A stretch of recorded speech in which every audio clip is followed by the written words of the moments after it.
can have a backup in case something goes wrong. Okay. Okay. I think we're ready. Are you ready? I'm ready. Okay. Let's do it. Okay. Here we go. Wait. What? I don't like the fact that this mic is like cuts my face off. Cuts your face off? Okay. Let's let's get it a little further away. If you can just get it over here, like on this side, that's perfect, isn't it? Yeah, that's fine. I'm going to turn up your gain just a little bit to compensate, but yeah. All right. That sounds great. We can even have it a little further away, and I can just gain it up. No, that's okay. I mean, it looks and sounds good to me. Yeah. That's good. Yeah, that's and just good. If you're gonna blurt or you're gonna laugh, just lean back a little bit. Yeah, I will. Just work the mic. Hell yeah! All right, you ready? I'm ready. Let's go live. Boom, we're live. All right. Hey everybody, welcome to a Rainer Ramble featuring TikTok sensation TalksWithPawPaw.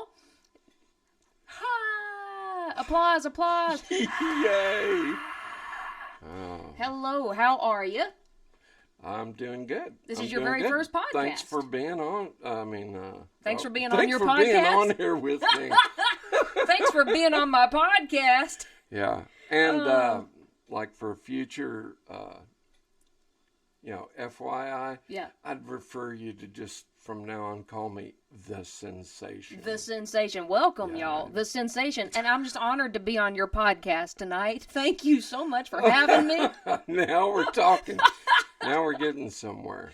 Oh my gosh. Listen, so I've been really enjoying these live streams with you guys, and matter of fact, I'm a roommate here in Pawpaw's castle. Pawpaw and Zuzu have kindly let me bum a room because I'm telling you, the price of living for a single woman is rough. And so I'm doing these live streams all day up in their home studio anyway, and he's like, "What are you doing up there? All that talking?" And I'm like, "I'm making money." And he's like, "Well, I want to do that." So I said, "Well, get up here. Let's hang out." It kind of all started from musician place to crash to then just having the studio here. You were here. I was here living 99% of the time anyway. Yep. When you asked me, like, man, do you mind? Could I just pay your rent? And like there, I was like, man, you're already living here. Who cares? It's win-win. Now you have to just pay for the time in the bedroom. But no, I mean, we met 10 years ago. Mm-hmm. And you were working for a publishing company, and I was brand new in town. I had just moved here from Oklahoma, didn't know anybody. I was married at the time, and we got introduced through a mutual friend, and they said, "Hey, y'all should write some songs together." And so I came to his house here, and we wrote a song together, and I had walked out of there that day going, "I'm never writing with him again." Because I was barefoot. He was, literally. Who does that? Who, for the first time meeting literally, it was your first time meeting me. God forbid, in my own house. God forbid you meet a complete stranger and you don't have shoes on. Listen, I don't like feet. I was livid. I walked into your house and you greeted me with bare feet, and I wanted to just turn around and leave. But I was like, I'm trying to make friends. I'm new in town, so I'm going to put up with this. I might have had a couple of toenails that needed to be trimmed. Like, needed to be sawed off. You look like a velociraptor. Well, but all that said, I was trying to show how young and cool and laid back I was. It wouldn't have mattered if you were 18 years old. If anybody had showed up with those toenails, I would have just walked away. But something compelled me to stay, and we ended up hitting it off, writing tons of songs, and I ended up being signed to your good song that day. Yeah, I don't remember what it was, but I'm sure it was good. I don't either. Too many songs ago. Oh, gosh. I mean, dude, how many songs have we written in 10 years? Think about it. If you pointed a gun at my head, I wouldn't be able to give you even a rough number. I don't know. Probably 200 or 300, you think? Hundreds, yeah. Hundreds. Yeah, me and Kevin have written a ton of songs together because, he was one of the first people that I met in Nashville, and we clicked as friends, and we've always had this kindred, just kind of the same sense of humor, even though, we're 30 years apart. He was, 30 years old the day I was born. And we're unlikely friends, but we are best friends. And we really are. Man, we have written songs together. We have fought like cats and dogs. Oh. How many drag-out fights have we had in this studio? In this room, right here. Oh, my gosh. She'd get mad. And not me. I would just hear boom, boom, boom, boom, boom down the stairs, and wham, that front door would slam. Yeah. I'd just sit here. About 15 minutes, she'd text and be like, yeah, I got a little tense. Sorry about that. I'll be right over. You want a sweet tea? Yeah, I'll bring you a sweet tea. Like, that always works. Yeah. Yeah. Man, I'll forgive you for anything. Bring a peace offering, but dude, especially like, back in those days, 10 years ago, like I was 25. Good God, I was 25 10 years ago. Yeah. Oh, I hate that. I hate that so much. But like my temper was at its peak. I mean, it's so funny, Kevin, because I can remember my dad, being that age, and my dad had a hot temper. And I remember like when I was real little, my dad just being hair trigger, and I was the same way. And I look back now, I mean, I'm feisty, but I'm not near what I used to be. And I look back at those times and how much you put up with because I was... Well, that's why we ended up being good friends, because you were that way and I was just like, cool as whatever. A cucumber. You've always been. You could light him on fire. And he would be like, well, would you look at that? It's time to get some tea. You can't bother Kevin Hildebrandt. You just can't do it. But she used to get so mad at me when she'd get down. She'd be like, man, what's it all for? And, everything's going wrong. And I'd be like, what would I say? Everything's going to be all right. Yeah. And I would be like, no, it's not. And I need you to be pissed off with me. Yeah. And you never are. Never. But that's why. I mean, how old are you? Like 97? Let's see. 97 carried the... Yeah. Carry the Stone Age. Carry the stone. And, dot the club. 65. You are 65. We're 30 years apart, and you still have all the color in your hair. He does not color his hair. He has still got the same sandy blonde hair that he had when he was 4. And it's true. Because you can't bother this man. There's nothing. I don't think I've ever seen you mad. Still got most of my hair. You still do. It's you got getting a little thin, y'all. That's ridiculous. You're 1,000 years old and you don't look a day over 80. That's because I just don't give a damn about anything. And I've heard the rumor that I might give a damn about everything. Yes. But anyway, after that first day, then I ended up getting her on the same publishing company as I was on. Yep. And so then we were forced to write together. Yep. And, we made some trips to some of the writers' retreats that we had. And oh, my God, got scratched to death by those cats. Well, that was our first. So, we got signed to the same publishing company, and that kind of, again, forced us.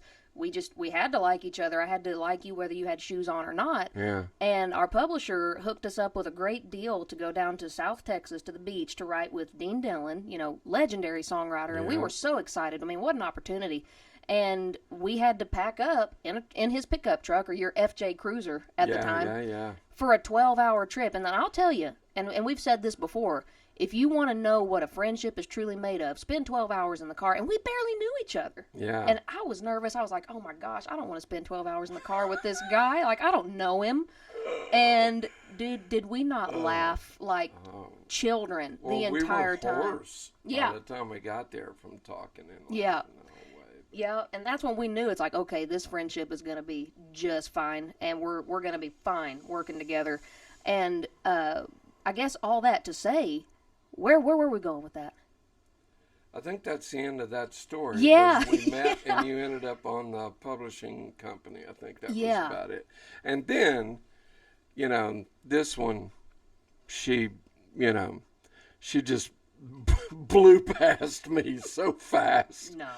And just became this unstoppable force that she is. Well, you guys, y'all know. I mean, you fans out there.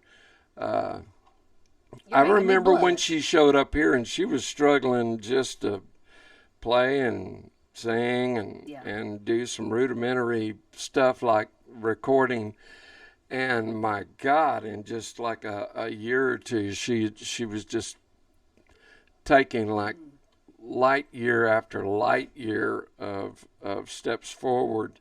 Oh, shoot, man, thanks. You don't have to say all that. I didn't even pay you for that. Now I've got to beg to get in a writing room with her.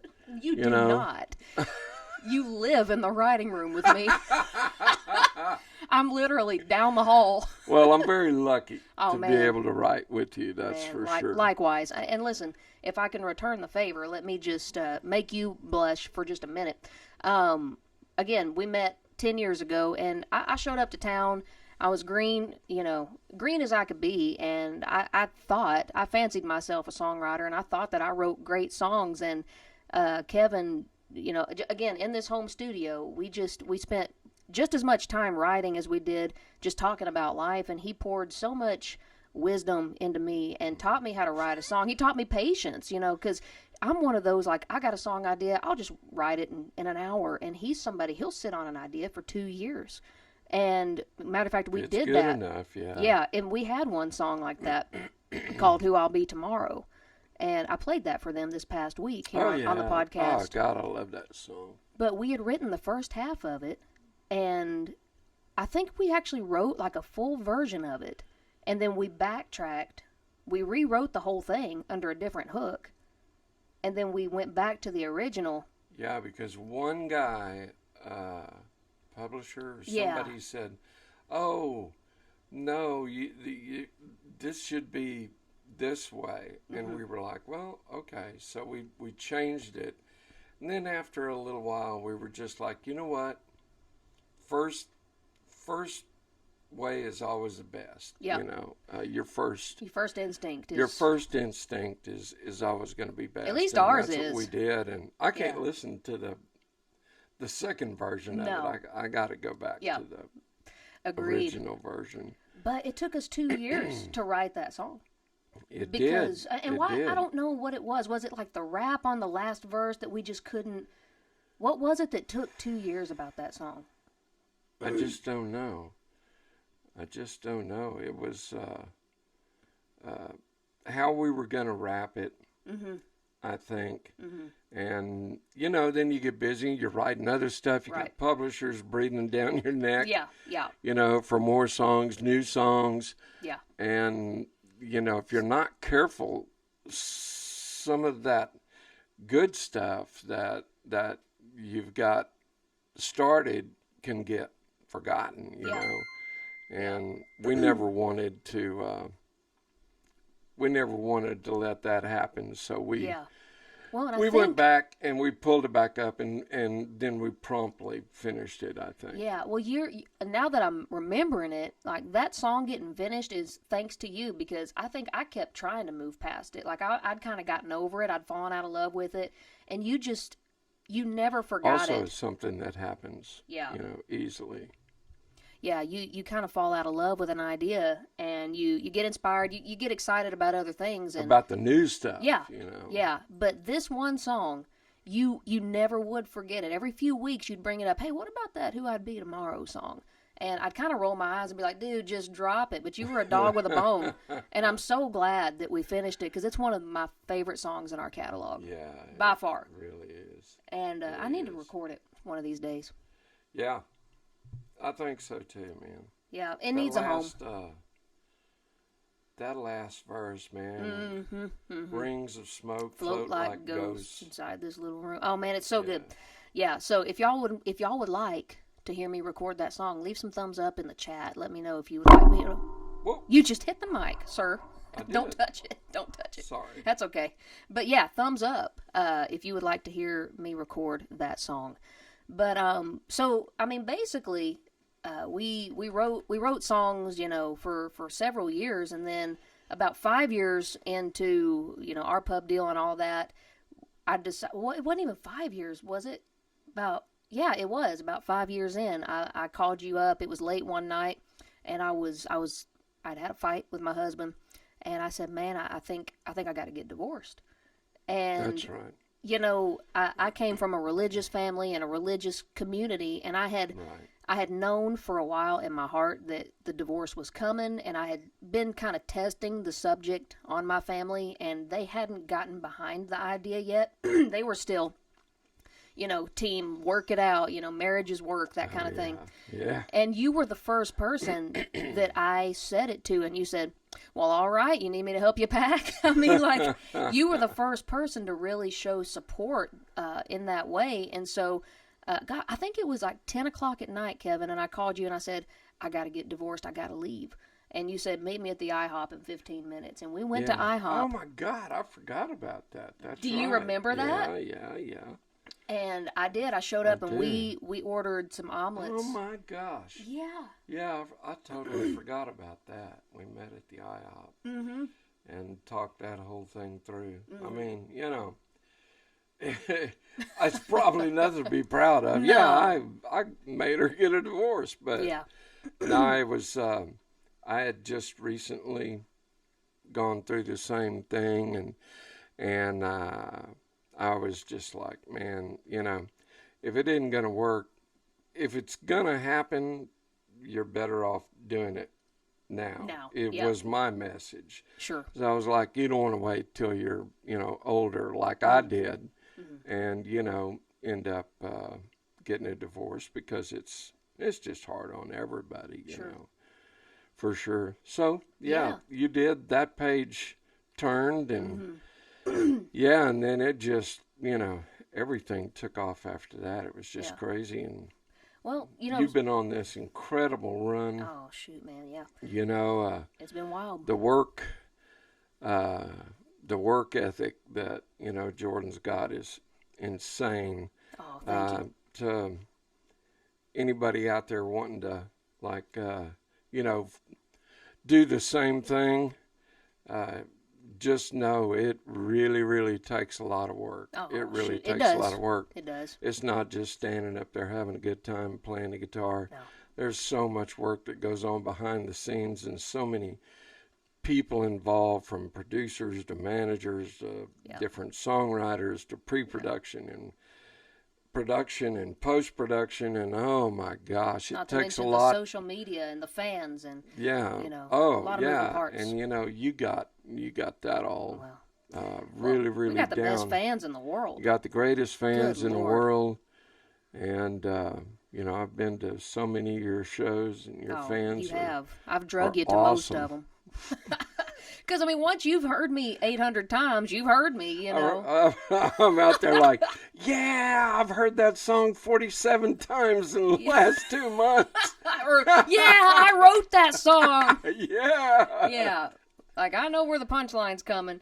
But, you know, speaking of, you know, you gave me just a little glimpse just now when you were talking about your divorce. Let's talk about your TikTok. Oh, let's do it. Okay, so PawPaw is, like we said earlier, a TikTok sensation, and he's... I don't know about a sensation, but Did you not inform me that I was to refer to you yeah, I'm sorry. as the sensation? Yes, as I the am. sensation. Okay, so the sensation. But senseless, maybe. Senseless sensation. Yes. That's it. But PawPaw's got a TikTok. It's called TalksWithPawPaw. And if you are on the TikTok, you need to go find TalksWithPawPaw because, you know, he's seen me do TikTok and be out on the back porch doing them. And he's like, what in the world are you doing? Tic Tacs? What? And I said, actually... I said, Kevin, you would actually be... You didn't. I know, though. I appreciate the sentiment. Yeah, but it was a foreign world to you. And I said, you would actually be a great TikToker. And he was like, oh, the hell I would. And I'm like, no, hear me out. I said, you have a great voice, a very soothing voice, and you could do for the TikTok people what you've done for 10 years for me, and that's just to tell them that everything's going to be okay. And he was like, okay. And I so, can do that. Yeah, and so his whole TikTok is just sitting on the back porch and talking people through life. And maybe you should give them like a little sample of what you do. Like, let's say that somebody on the other side of that screen is getting ready to go through divorce. You know, give them like 60 seconds of what PawPaw would say to them on the back porch. Well, there's, you know, if you go and listen to some of my past videos, you probably get, you can check out about 2 or 3 videos I think I have on that. But oh, there can never be too many. Nothing is like it's literally just me sitting there talking. But whatever it's so good comes because it's into so my real. mind. But having gone through it, I give people a lot of the same advice. I say the same things that I just said about her, like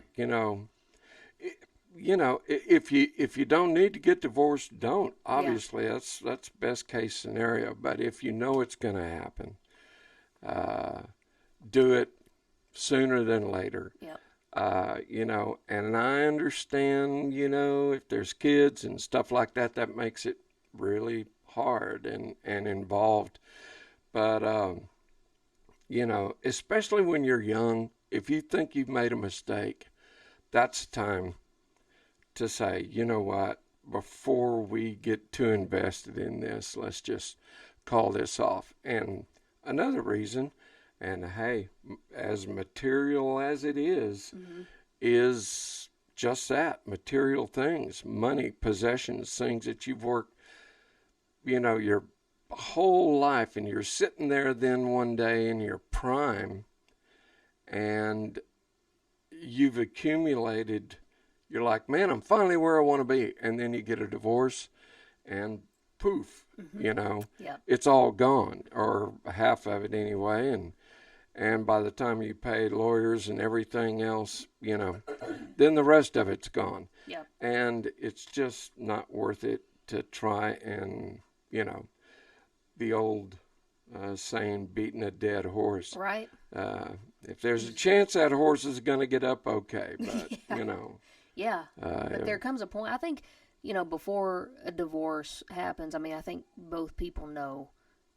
Obviously there's some people that are completely blindsided, but, it's like if you know in your heart that it's got to happen and you're just wondering about the logistics and if you just wait for the logistics and the stars to align, you'll never do it, because there's no perfect way to get divorced. There's no perfect time. There's no perfect scenario where you're just going to walk out rosy. It's going to suck. Yeah. For all parties, you know. And you know what? I never thought about it really, but you're right. I would bet that if the absolute truth was known, there's really probably very seldom, if ever, a divorce that happens, or a split or breakup, separation, whatever, where one person is completely clueless. Yeah. Yeah. If any situation. As long as, I'm not even talking about like, what do you call it? Infidelities. Yeah. Or anything like that. If it's just, Yeah, we don't really make a good couple. Yeah. Yeah, but most divorces, there's, unless, like I said, somebody is just completely oblivious, they can't just assume that they didn't see it coming. It's all the signs are there. You know. Yeah. And, unfortunately, so many times, and there's a lot of videos on my site. On your TikTok. On my TikTok, okay. Yeah, on your TikTok. Go to my site on TikTok. But I've done a lot of little TikToks on on cheating too, and all the fun topics. All the fun topics, but everything is uplifting, or at least I try to be, and it's just so comforting, like the way that you film it. Also, I just wanted to say too, if any of y'all go by there and check any of that stuff out, shoot me a message on something you'd like to hear me talk about. Whatever you're going through. I'll do it, because that's what I'm trying to do is, help people as much as I can, Yeah, you're a good advice giver. Well, and, sitting out there on that back porch. That's because I've made a lot of mistakes in my life. If somebody's good at giving advice, it's because they were good at screwing up at some point. You got that right. Oh, man. And are we ever good at screwing up? Yeah, I would consider you probably the top Me more than you? Yeah. Of course. I mean, I've heard that making mistakes suck. I wouldn't know. But, oh my gosh. No, but it's hard being perfect, I'll tell you. But somebody's got to be. Oh, you know what we need to do? What? Well, maybe now's not the time, but What? you ought to ask your fans. Okay. To see if any of them, see how many of them would like little things with Spitfire Nation or whatever, or XXXXYZ tour. Okay. On some stuff for your puppies. Ooh, we have been talking about that, haven't we? Yeah, Ooh, and if you think you'd like a little jersey or a little scarf, Pawpaw's onto something. For your little puppy that says Spitfire. I don't know. We need something. Jordan Rain or something. Pet Fire Nation. Pet Fire. But listen, let us know in the comments. Do y'all want some like Jordan Rain Spitfire Nation pet swag? Do you need like some hankies for your dogs? I think you do. Weigh in on that, yeah, y'all. Let us know. I'm looking at the comments right now, okay? So I'm watching. First of all, let's read some comments. Let's see what people are saying. Let's do it. This is going to be fun. They're probably like, what's up with the old dude?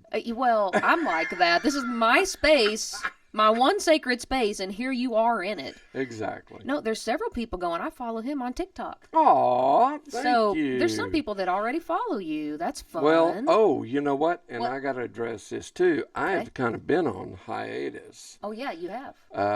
And those of you that follow me probably have noticed that. They probably thought you died. Yeah, well, they probably did. They're like, well, he was old. Well, we saw this coming. And, but I've been super duper busy this whole past summer. And have you, though? Not really. No. Yeah, I have. You have. With the Texas thing. Yeah. Been doing some stuff in Texas. Which, congratulations, you're a landowner again. Buying some land down there, and I've been looking for property out there. So hard, so long. Yeah. And finally found the perfect place. Yep. And so anyway, I've been kind of out of pocket, but I plan on getting back in it. You got to. Yeah. So y'all give me a little. Give him a follow. It's TalksWithPawPaw. Yeah. TalksWithPawPaw on TikTok. And, okay, let's see. I could listen to this 801 times. Love your music. Love Kevin, too. That's from Lisa. Thanks, Lisa. Thank you, Lisa. Okay, let's see. I follow him on TikTok. Love you guys. Come to Denver. They want you to come to Denver. Come to Denver. I'm sure that was for you. I hear it's cold. They want you to come to Mississippi, too, because I know all the... Oh, Mississippi's warm. All the demands to come to places. I know they're talking to you. Hey, man, I've been to Colorado up at Crested Butte, and I thought I was going to die. Yep. Screw Colorado, man. I'm just kidding. Yeah, Crested Butte for sure, because that is just too cold for a flatlander. One comment said, I have met that old dude. I've met that old dude. I love that one. I've met that old dude. Yes. Y'all got to upvote that. Somebody says Tater needs to be on the show. Tater's downstairs. Tater would wreck everything. He really would. He is so hyper. He is a bull in a china closet. And his brother was so not that way. Even when he was a puppy, Scooter was just chill. He was a lot like you. Didn't give a damn about anything. Tater. Yeah, me and Scooter got along good. Yeah. Tater, man, he is a whirlwind from the time he wakes up until he crashes at night. That old dude. That is great. I love that. I love that. I'm going to scratch that on your tombstone. I met that old dude. Thanks. Yeah. Appreciate it. Let's see. I was telling someone the other day, wouldn't it be funny if you were like, put on your tombstone, like, just put on this, hey, you, get me out of here. Okay, that's a fun game. Let's think of like the best like tombstone. What do you call it? Epitaphs? Is that what you call it? Is that called an epitaph? No, I guess. Just tombstone headings or something like that. Yeah. Stuff to have engraved in your tombstone. Okay, so think, Jordan Rayner. Well, didn't see that coming. Or he's like, saw that coming. Either way, yeah. What would yours say? Or just have one that just has Nader bait on it. Or just Nader took them out. Yeah, we have That's this. That's not funny for people that. No, it is funny. Naders. It is funny. But no, we're being silly. That's what we call trailer houses. Is Nader bait. Nader bait. Because it is. It is. We got to. We made one trip to Texas. Back off that mic just a little bit. Me and her, and sorry. No, you're good. And we were renaming like every little town that we came through, and there was one. There was a place called Ratcliffe. Ratcliffe. And I was like, oh my God, there's a place called Ratcliffe. I looked at her and I said, okay, rename that. And she said, without even a second going by, she goes, rodent drop off. Ratcliffe, rodent drop off. And so every time that we make a trip to Texas and we pass Ratcliffe, it's like, oh, here's rodent drop off. Rodent drop off. Oh my God. Well, hey, at 3 o'clock in the morning. Oh, dude. You do what you got to do. We have so many inside jokes that have come from 3 a.m. trips to Texas. Oh, I've got a story for you. Come on. This took place, no. I guess a few years back, and we were on a publishing company, and great place. We enjoyed it. We were staying at the owner's lake house. Oh, I know. On a lake. Okay, this is a good story. And buckle up. It was late at night, and this house was huge. It was a mansion, lake house mansion. Big house. Yeah. And she was upstairs. I had the whole upstairs to myself. Yeah. It was like my castle, my kingdom. In her room. No boys allowed. Bunch of bedrooms up there, bunch of bedrooms downstairs, and this massive, like, living area, Yeah. And then pool, and then right on the water. I mean, this hot place tub. was fantastic. And we had the whole place to ourselves. I mean, we were just like two, like I said, just children. Oh, yeah. We jumping on the place. beds. Yeah. I still have the gate opener on my thing. I have to give We could go break in right now. We could. And so it was late at night, and I was laying there in bed downstairs, and I heard this absolutely ungodly noise, and I could not figure out what that was, but it sounded like Godzilla trying to chew through the nuclear power plant concrete, man. And it woke you up in the middle of the night? It woke me up in the middle of the night, yeah. Just a random sound downstairs. Yes. Because I remember, because I woke up and it was like, did I hear what I thought I heard? Yeah. And I was like, I think I did. And I had been telling you demon stories before we went to bed. I was telling you, like... She was telling me scary stories. Yeah. And, I don't like that. And I was already about half spooked. And so I woke up and I heard that. And, I mean, this thing sounded like every horrible, nasty, monster, demon thing you've ever heard in the movies. Just... And I was like, oh, my God. I woke up and I thought... The devil found me. What the hell? But I didn't... I woke up at the end of it. Yeah. So I couldn't remember. Yeah. And I was like, did I dream that or... Yeah. And so I was like, okay, whatever. I went back to sleep. Well, laid back down. Yeah. And I was sitting there like one eye open. And I was like, whatever. Finally, I rolled over. And then it did it again. And that time I was fully awake. And I mean, I jumped that high out of bed. And I was just like, oh my God. Yeah, like the devil is here. Yeah, it sounded horrible. And you'll understand why in a minute. Well, I'll cut to my part of the story now, because this is the point where you come to get me. So let me turn this now. He's downstairs, scared to death. The devil's downstairs in the lake house somewhere. Now, wait a minute. Oh, you got something else? I still got something else before go. That. Okay. So I walk down the hall into the big living area, and I'm like, there is not, the doors are closed. What was that? Right. And I was walking through the kitchen, and I walked past the oven, and the oven was hot. And I was like, what? And I opened up the oven, and man, the heat just came out of there, and the burners were all on. The burner was on, and I was like, what is going on? Yeah, it was like ghosts or something. The oven is on, this terrible noise, and so I closed it, and then I was like, man, I don't know what the hell's going on. And that's when I came upstairs, and she sleeps with headphones in. Yeah. So go ahead. Now, my perspective of this story, I'm upstairs in my kingdom, and I'm surrounded by these massive pillows. I've got this whole bed to myself, got the whole upstairs to myself. I'm just in a pillow and blanket fort, and I've got my headphones in because I listen to stuff while I sleep. And through the headphones, I hear, Jordan, hey. And I pull a headphone out, and I'm like, what? And he's like, Jordan, wake up. And I was kind of grumpy, I think. Oh, kind of. I thought you were going to shoot me through the door. I was like, what?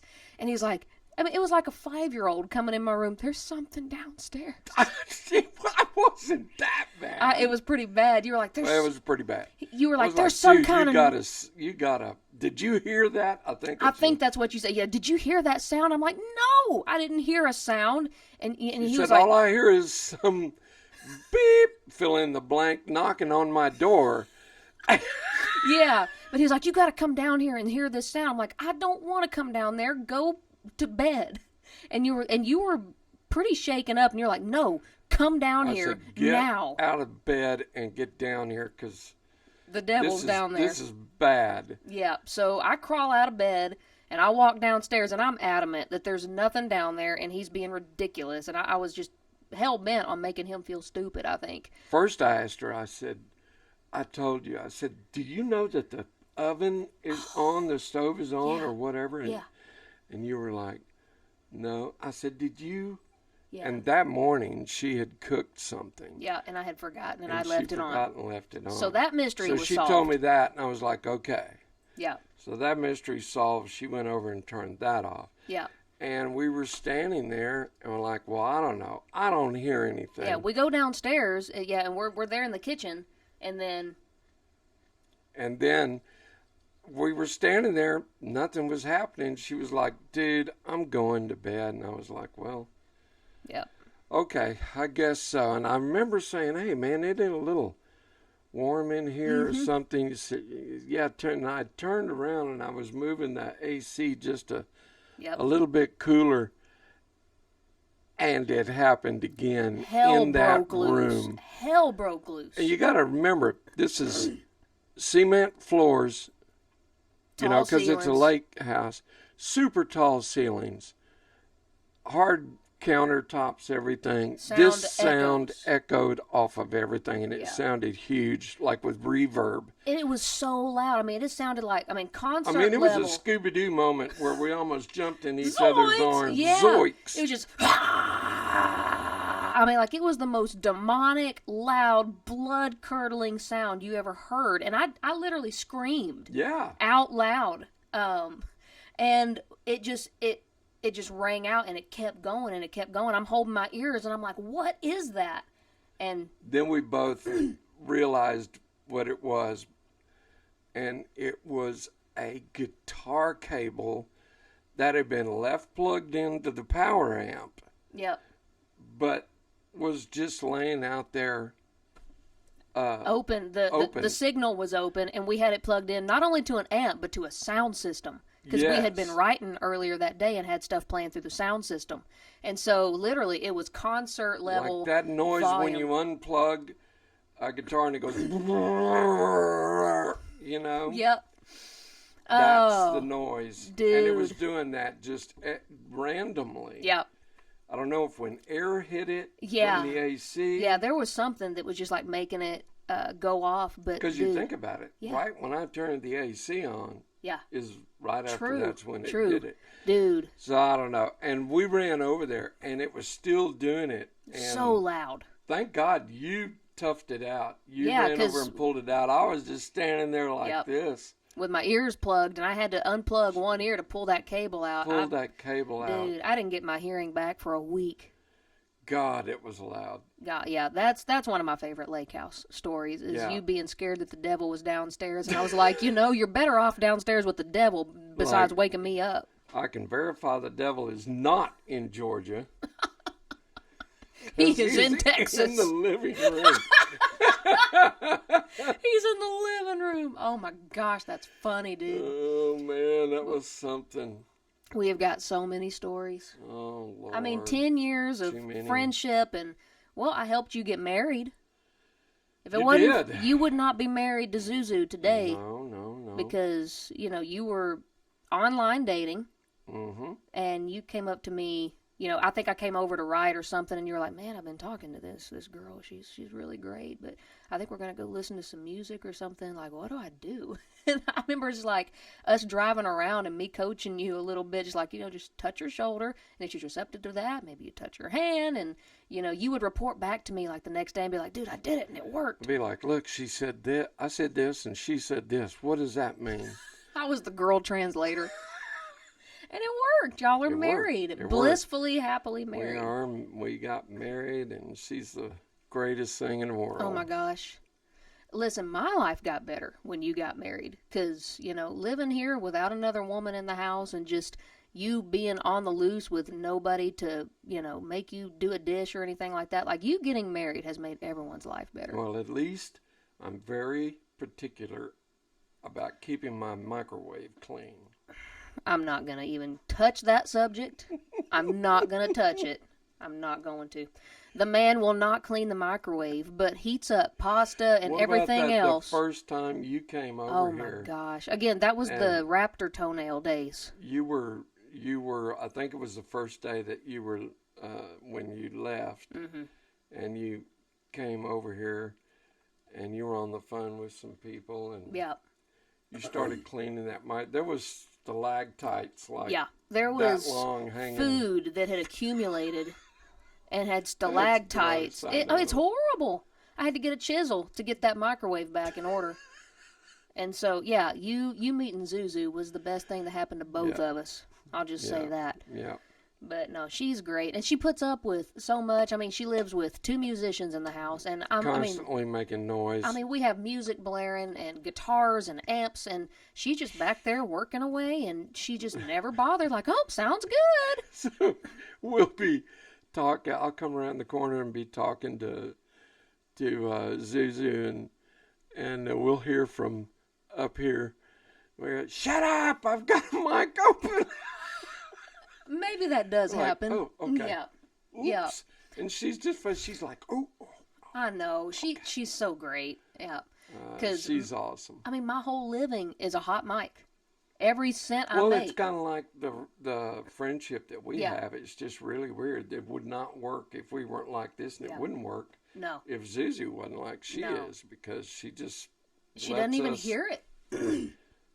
And how many women do you know that would be fine with just music playing all hours of the day? I mean, and it's not like she just ignores it and bites her tongue. At least I don't think. She just loves that there's stuff going on around the house. And I'm so lucky that I have that situation, that I can be creative and make a living up here. And y'all are just like, well, whatever, And we do get along really well.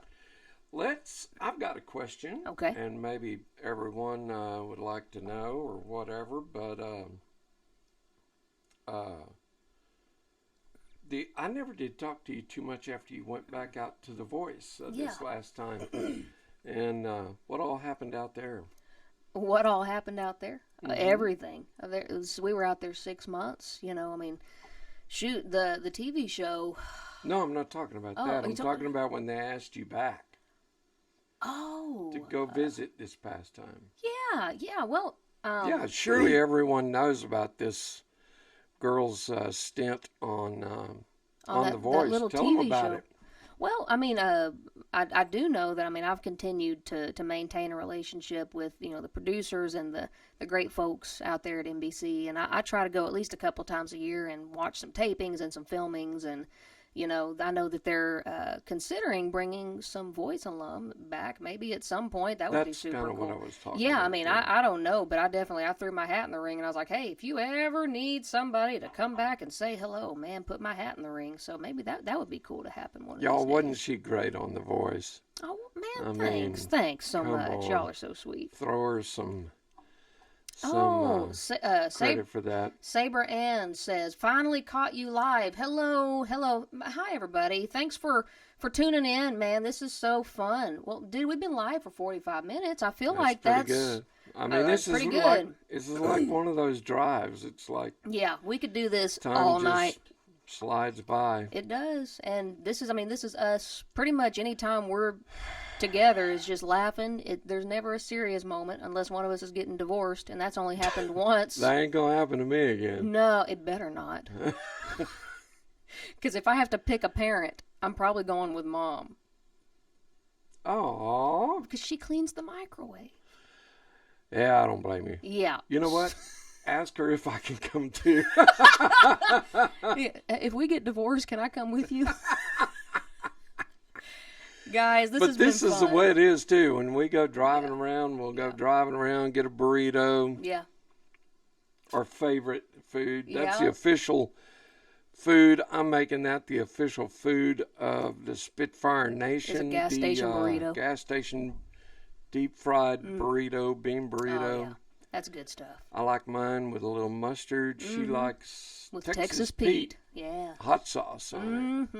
Man, that sounds good. I would kill for one of those right now. I know. Just like fresh out of the grease. Yes. Yep. That's the only problem when you get there and they're all dried up. And you go, could you drop me one in the grease? And they're like, I'm like, listen, we drove 20 minutes. It's 20 minutes away from here to the little truck stop that sells them. But that and a Gatorade and a big line of BS driving around. Man, they said that you're a little bit hard to hear. Let me see what's going on. I am? I'm going to see. It shouldn't be. His volume is... Well, I'm kind of off-center over here. Is that it? It might be. Let's see if we can get you right there. Ever since I hit that mic, I kind of messed it up. Yeah, you should be plenty hot, and you're hot in my headphones. Yeah, it should be good. But we're done now, so yeah, I mean, it is. Sorry. Yeah, it is what it is now. Boy, you should have heard it. Well, listen, this has been a lot of fun. Thanks, Paw, for joining me. Y'all go follow him on TikTok. Let's do this again. Let's do it again. We'll make sure. I guess I'll have to listen back to the playback and see if they were not able to hear you. That would be a bummer. But it sounds good in my headphones, so we'll see. Yeah. But yeah, listen, Talks with Paw. Go follow him on TikTok. And yeah, love we will to have you. See you around, y'all. Bye.